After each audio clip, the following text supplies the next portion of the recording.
Yo guys, welcome to another banging episode of Africa Rising. Today I want to talk about something interesting. Terrorist versus freedom fighter. Who gets to label what a person is, or what a person is, or what a group is, you know? In whose eyes, in whose view is a person a terrorist, and in whose view is a person a freedom fighter? So I've noticed that most groups in the Middle East, in Africa, in the Far East, in South America are labeled terrorist groups. And if you really come to look at it, most of these people are actually freedom fighters. So what is a terrorist? And then what is a freedom fighter?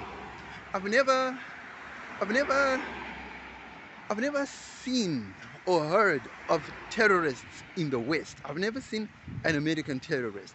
I've heard of a Unabomber. I've heard of a mass shooting or mass shooter, but I've never heard of a terrorist. And yet these people seem to commit the same exact acts as the people in Africa and as the people in the East and in the Middle East. So who gets to determine what words and what terms are used to fit a certain narrative?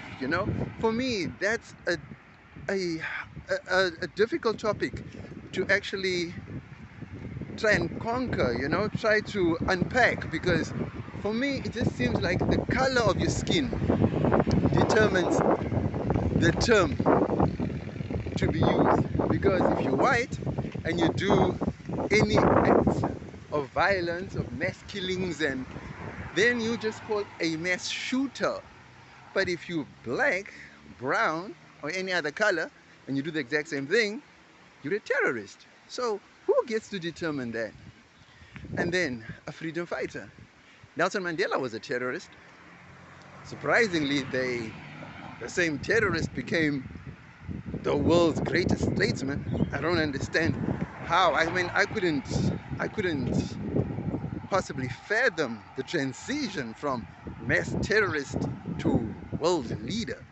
And I mean, his name was still on the America's terrorist list in the 90s, in the 2000s. And that was shocking.